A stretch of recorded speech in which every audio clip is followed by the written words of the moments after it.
Le baptême, un acte clé de la foi chrétienne, continue de soulever des questions essentielles. Après avoir exploré ces bases bibliques dans une première partie, nous allons dans cette deuxième partie approfondir ce sujet.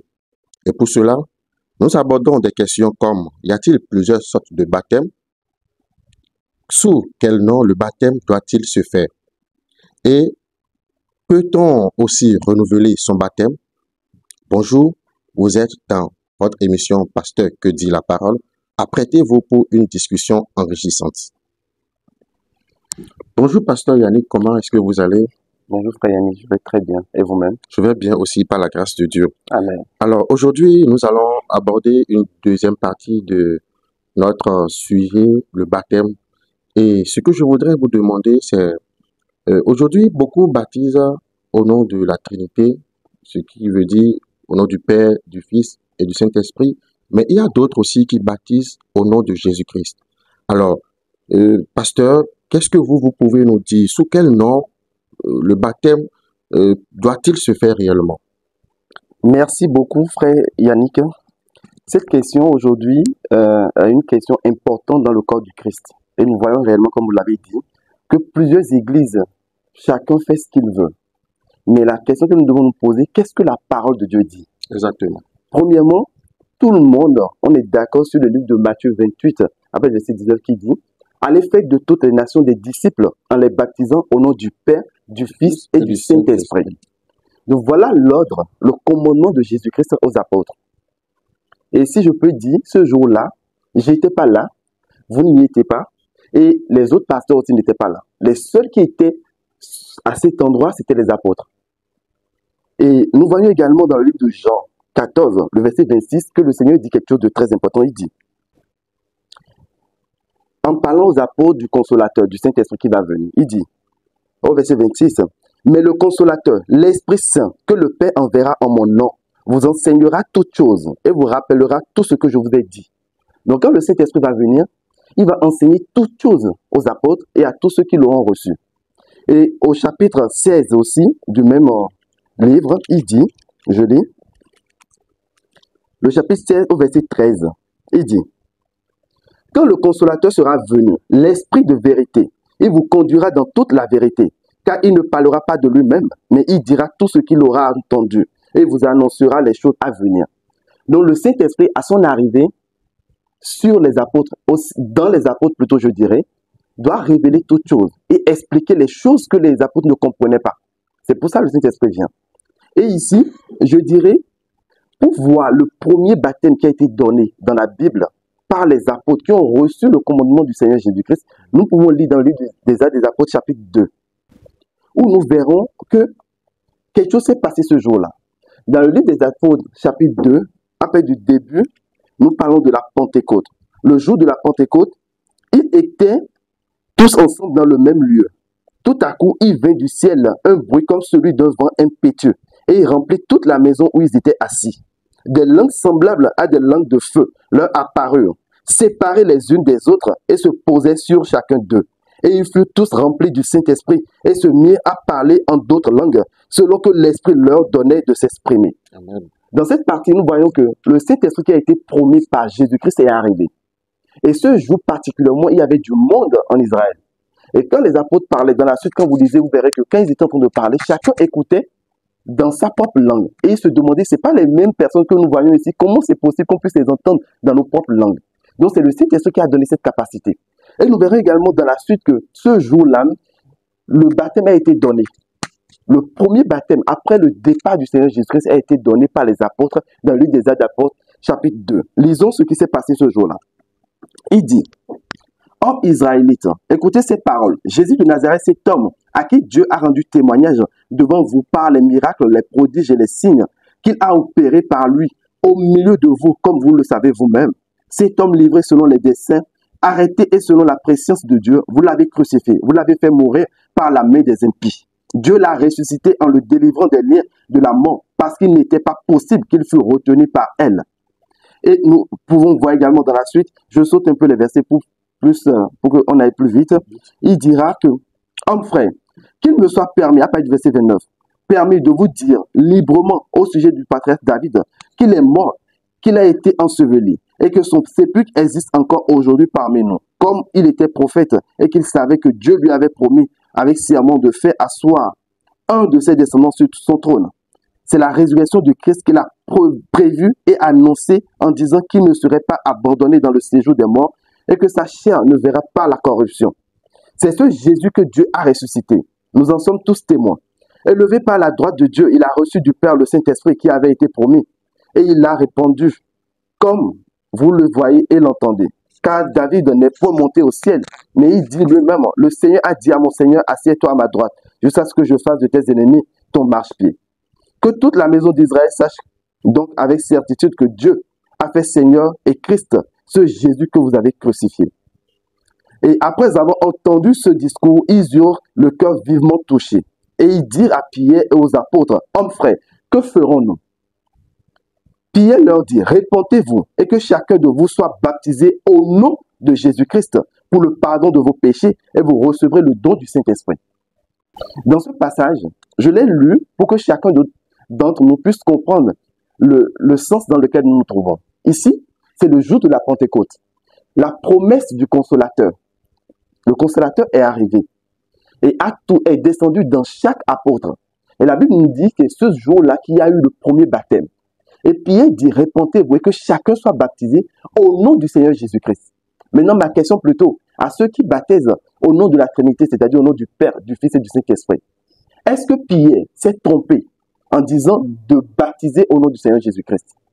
Est-ce que Pierre s'est trompé en disant que, bon, le commandement que Jésus a donné, c'est un mauvais commandement et qu'il faudrait baptiser au nom du Seigneur Jésus? Je ne pense pas. Mais c'est plutôt le Saint-Esprit, comme nous l'avons lu hier dans le livre de Jean 14 et Jean 16, le Saint-Esprit lui a donné la connaissance de toutes choses et de comprendre le nom qui était caché dans le Père, le Fils et le Saint-Esprit. Parce que le Père, le Fils et le Saint-Esprit, ce sont des attributs de Dieu. Dieu est Père. Dieu est Fils. Quand il a pris un corps, il est rentré dans le monde. Et Dieu est Esprit et vit éternellement avec nous quand le Saint-Esprit est venu. Donc Dieu a ces attributs-là. Mais le nom dans lequel le baptême doit se donner, c'est le nom du Seigneur Jésus-Christ. Sans quoi vous ne pouvez être sauvés. Et c'est ce que Pierre nous a montré en disant qu'il faut se repentir et recevoir le baptême au nom du Seigneur Jésus-Christ. Et nous pouvons voir également dans le livre des Actes des Apôtres, chapitre 19, que Paul également a donné le baptême au nom du Seigneur Jésus-Christ. Donc, je peux dire, pour conclure, que le baptême doit se donner au nom du Seigneur Jésus-Christ et non au nom des attributs de Dieu. D'accord. Merci. Merci beaucoup, pasteur, pour cette réponse. Je vous en prie. Et alors, ce que je voulais vous demander ensuite, c'est, y a-t-il plusieurs sortes de baptêmes? Bon, pour répondre à cette question, je dirais non.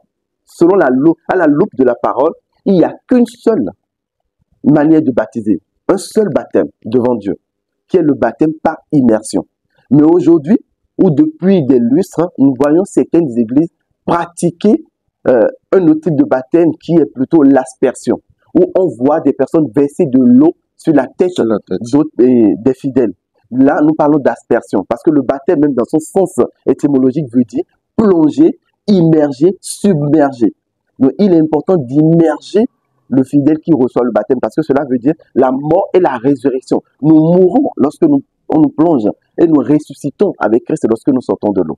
D'accord. De ces deux baptêmes, quel est le baptême qui est biblique? Merci. Comme je le disais, le baptême qui est biblique, c'est le baptême que la parole de Dieu nous montre.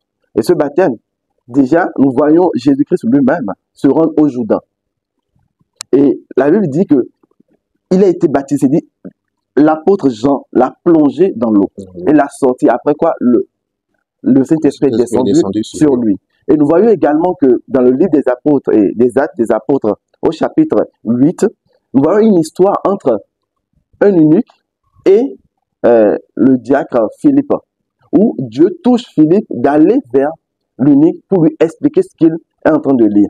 Et arrivé sur là, quand il lui a expliqué, à la suite, l'eunuque lui demande « Qu'est-ce qui empêche que je reçoive mon baptême? Voici de l'eau. » Donc, la preuve même qu'il faut se rendre à un lieu où nous avons de l'eau pour recevoir son baptême. Et Philippe de dire « Pas de problème. » Alors, ils sont descendus ensemble et il a été baptisé dans de l'eau. Donc, ce n'est pas de verser de l'eau sur la tête, mais c'est se rendre vers l'étendue d'eau pour pouvoir recevoir son baptême. Donc, c'est très capital de comprendre le baptême par immersion, avec pertinence.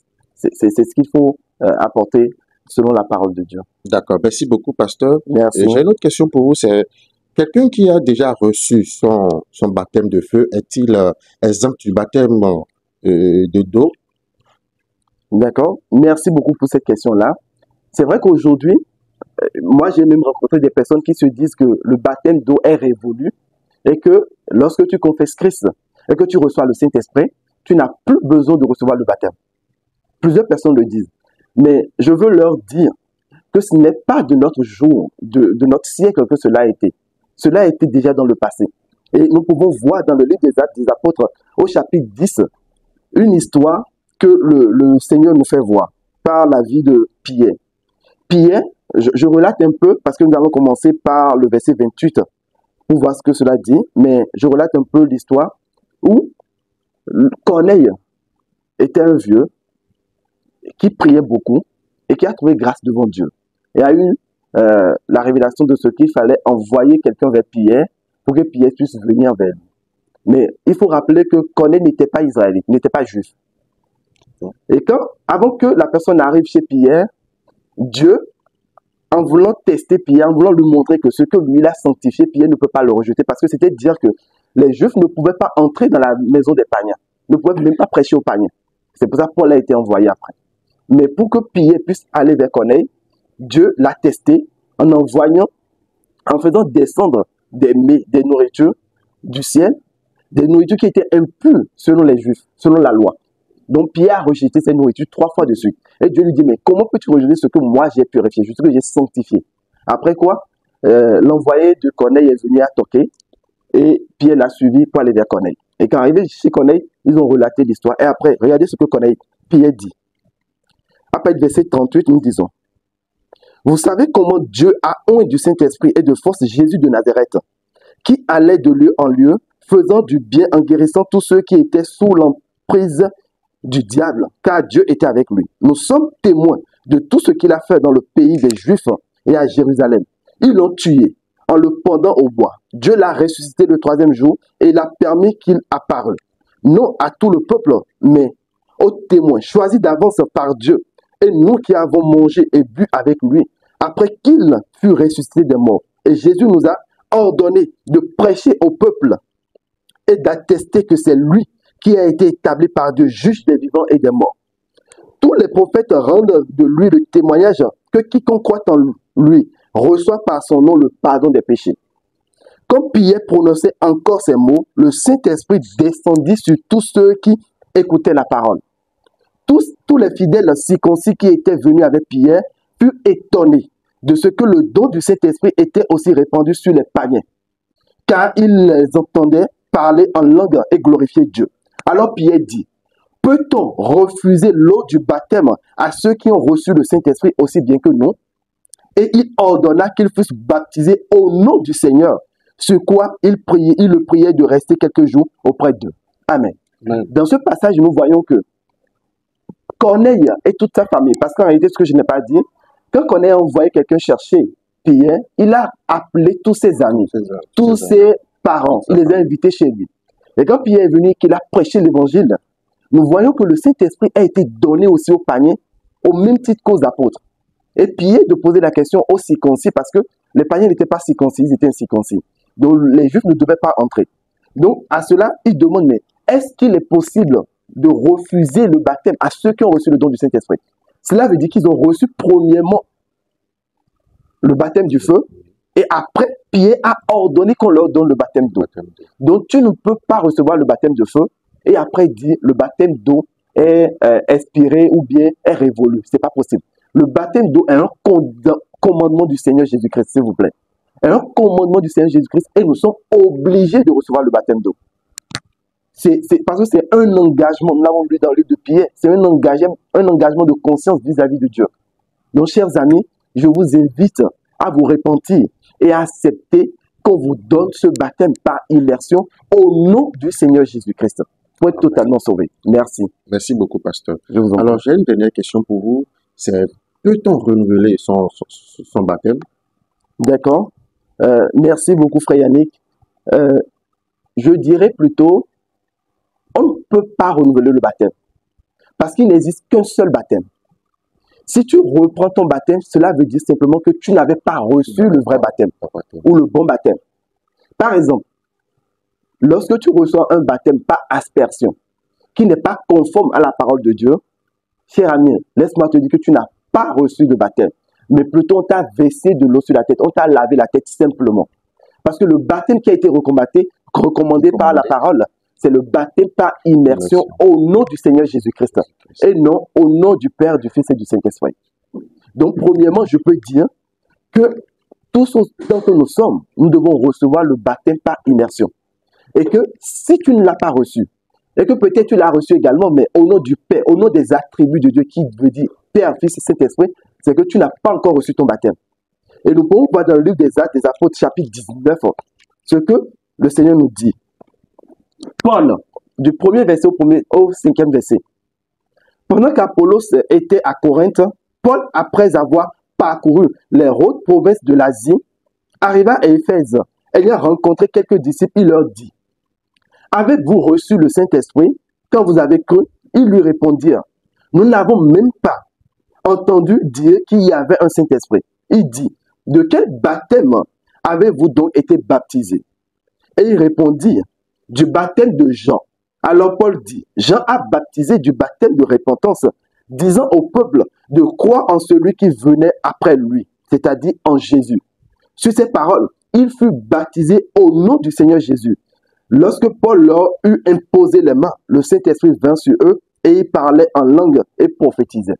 Amen. Amen. Dans ce passage, nous voyons que il y a eu des personnes aussi au temps de Paul qui avaient reçu un baptême. Mais après ce baptême, ils n'ont pas reçu le Saint-Esprit. Et Paul leur dit, ce n'est que ce baptême, c'est le baptême de repentance. C'est-à-dire, on les a appelés à Dieu, à Christ. C'est le baptême de Jean qui est un baptême de repentance. Parce que dans certaines religions, nous voyons même que des personnes baptisent des enfants. En réalité, ce baptême n'est pas le baptême de Dieu, mais plutôt, je peux dire, le baptême de repentance. C'est-à-dire, on appelle les gens à Christ. On demande aux parents, est-ce que vous êtes d'accord que cet enfant marche dans le plan de Dieu? Donc, ce baptême n'est pas réellement le baptême de Dieu. Parce que ici, nous voyons ces personnes qui ont été baptisées du baptême de Jean, mais que Paul a amené maintenant, à qui il a donné d'autres, un nouveau baptême, qui veut dire le seul vrai baptême qui puisse exister pour leur permettre d'être réellement sauvés. Et ils ont reçu le baptême au nom du Seigneur Jésus-Christ. Après quoi, il leur a imposé les mains pour qu'ils reçoivent le don du Saint-Esprit. Donc, chers amis, ne pensez pas qu'on vous dit, peut-être tu étais dans une religion où on t'a donné un baptême en te versant de l'eau sur la tête. Et aujourd'hui, tu rencontres des personnes qui t'évangélisent, qui te portent la parole. Et dans cette parole, ils te demandent que tu dois reprendre ton baptême. Bien-aimé, laisse-moi te dire qu'en réalité, tu n'avais pas reçu un baptême, mais plutôt, c'est maintenant que tu as entendu la parole de Dieu et que tu as cru que le Christ est rentré dans le monde, qu'il est mort, ressuscité, et que tu prends la décision de recevoir ton baptême par immersion au nom du Seigneur Jésus-Christ. C'est en cet instant que tu es vraiment baptisé, mort, ressuscité, et tu as la vie éternelle. Amen. Merci. Merci beaucoup, pasteur. C'était normalement la dernière question, mais il y a une question qui vient de me venir à l'esprit. C'est quelqu'un qui a déjà reçu son baptême par immersion au nom du Père, du Fils et du Saint-Esprit. Doit-il encore refaire son baptême et recevoir maintenant le baptême par immersion au nom de Jésus-Christ? Merci beaucoup pour cette question, parce que je pense que plusieurs personnes sont dans ce cas-là. Ils étaient dans des églises évangéliques et ils croyaient en Christ. Et ils croient toujours en Christ. Oui. Ils ont reçu au baptême, à ce baptême-là du livre de Matthieu 28, après verset 19, qui les plongeait dans l'eau, mais au nom du Père, du Fils et du Saint-Esprit. Bien-aimé, laisse-moi te dire que celui qui t'a donné ce baptême et les apôtres, à qui, c'est-à-dire qui nous devons croire? Est-ce les pasteurs que nous avons aujourd'hui qui lisent littéralement la Bible, ou est-ce les apôtres qui ont reçu premièrement le commandement et après quoi ont reçu la révélation par le Saint-Esprit du nom qui était caché dans le Père, le Fils et le Saint-Esprit? C'est pour dire simplement que tu dois reprendre ton baptême. C'est difficile peut-être parce que tu ne comprenais pas, mais aujourd'hui le Seigneur te parle. Si tu as reçu ton baptême par immersion, mais dans les attributs de Dieu, laisse-moi dire que ce n'était pas le bon baptême. Parce qu'il y avait un nom qui était caché dans ces attributs, qui était le nom du Seigneur Jésus-Christ. Et ce sont les apôtres qui ont reçu cette révélation. Alors que nous sommes basés sur le fondement dont les apôtres, le fondement des apôtres, dont Jésus-Christ est la pierre angulaire. Donc, sans les apôtres, nous n'avons pas la révélation de ce qu'est le Père, le Fils et le Saint-Esprit. Alors, frères, sœurs, je vous exhorte à revenir à cette parole authentique, à faire toutes choses parfaites pour ne pas à la fin regretter de se dire pourquoi nous n'avons pas suivi la vérité de l'Évangile. Car la vérité de l'Évangile, c'est que le Seigneur vous appelle à recevoir le baptême en son nom. Car la Bible nous dit de faire toutes choses. Tout ce que nous faisons en œuvre comme en acte, nous devons les faire au nom du Seigneur Jésus-Christ pour avoir la vie totale, la vie éternelle. Donc, telle est la question que je peux apporter dans ce cas. Amen, amen. Merci beaucoup, pasteur. Merci et beaucoup. Soyez richement bénis. Merci, frère Yannick, soyez également bénis. Amen. Merci beaucoup. Le baptême, sous ses différentes formes, demeure une étape fondamentale dans le cheminement spirituel chrétien. À travers cette deuxième partie, nous avons éclairé des questions importantes sur son accomplissement et sa signification biblique. Que ce soit le nom sous lequel il doit être fait ou la fréquence de ce acte, la Bible nous donne des bases solides pour comprendre et vivre pleinement ce moment. Continuons à approfondir la parole de Dieu pour fortifier notre foi et notre marche avec Christ. Soyez bénis et à la prochaine pour une autre vidéo.